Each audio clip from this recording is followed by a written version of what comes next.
Assalamu alaikum. International Women's Day is celebrated on 8th of March every year. It's a day when women are recognized and appreciated for all their hard work and dedication to maintain their lives and the life of others around them. It's a day to show the women how much we care for them and love them. It's an occasion to show the women how much their existence means to us. Every year on 8th of March, International Women's Day is celebrated across the globe. It's a day to recognize female achievements and a call to action encouraging everyone to stand up for the women's rights and gender equality. Gender equality means no matter your gender, you are granted the same rights, privileges, and access to opportunities as everyone else. You may be thinking, why is this day so important? Throughout the history, women have had to fight for the freedom and rights we enjoy today. 150 years ago, women couldn't vote, stand in parliament, receive proper medical attention, own property access, fair legal support, get paid the same as men, visit the same public areas as men, get a proper education. The list goes on. 150 years ago, people lived in a very different world to what we know now. So, how did the things change? Someone didn't snap their fingers and then bam, women had all the rights. Change occurred gradually through the tireless efforts of brave women and men fighting together for what is right.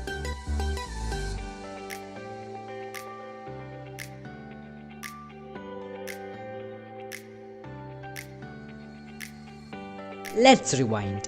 In the late 19th century, the fight for women's suffrage began gaining momentum.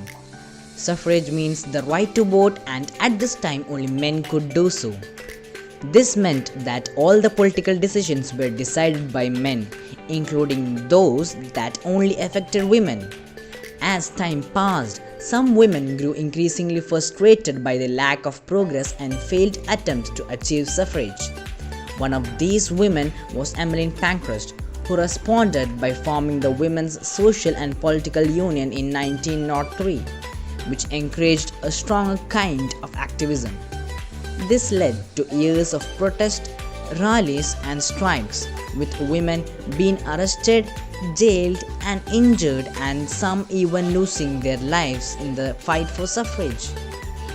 When the First World War was declared in 1914, suffragettes shifted their campaign to encourage women's involvement in the war effort. The devastation of war brought the nation together in support of one another, and attitudes began to change. Women took on responsibilities and jobs that they were previously excluded from, like working as mechanics and drivers. In 1918, the Representation of the People Bill was passed, giving women the right to vote. However, it was only some women of a certain age and circumstance. It wasn't until 1928 that all women over 21 were finally allowed to vote. The right to vote is instrumental in creating a society that is fair. And just imagine if all the UK were one gigantic football team, half of the team can play exactly as they are, while the other is blindfolded. The team probably isn't going to do so great. The same goes for a society. If everyone has the same rights and freedoms, a society can grow and develop in a way that benefits everyone. Once women are able to vote, the ball began rolling on other rights like political representation, access to greater opportunities, fair pay, and working rights. As you can see, changes takes time. It wasn't until 1979 that Britain had its first female Prime Minister, which was 76 years after Emmeline Pankhurst first established the Women's Social and Political Union.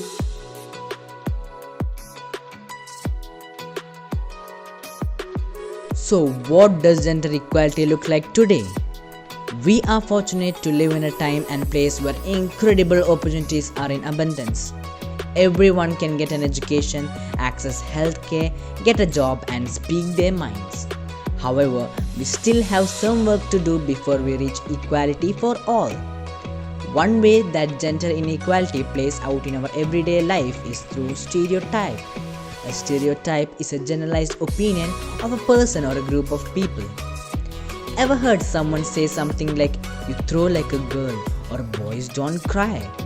These kind of phrases exist because of centuries of restrictive ideas about gender that really aren't true and fair. People are too unique and complex to fit neatly in a box. girls and boys can be athletic and strong. And of course, everyone cries. It's a normal and healthy to express your feelings and to be vulnerable.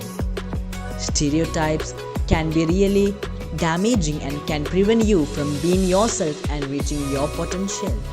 Today, women are still the minority in parliament leadership roles and career fields like science and engineering, as well as making less money than men on average.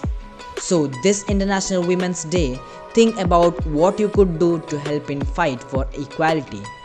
Everyone benefits when we are all treated equally, right? Why not celebrate the amazing achievements of women you admire? Especially now you know just what it took to get there. Assalamu alaikum. I'm here to recite a poem, Cry of a Girl, written by myself. How much should a girl cry for you? And how much would you understand me? The rhythm of my voice, sung by my heart, and which makes a noise in your art. By quoting that you were the king, and acting by flirting with me. The tears in my eyes, which creates a fear in your mind, and which is almost like a burning of fire for such a liar. You spray the burning liquid onto my face when we had a distance, but instant we should spray that burning liquid onto your soul so that you remember me one day.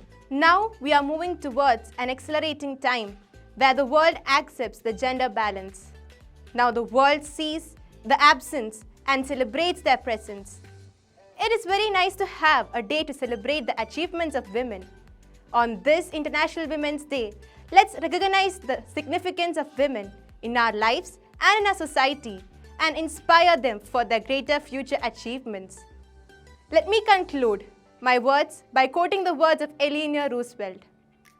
A woman is like a tea bag.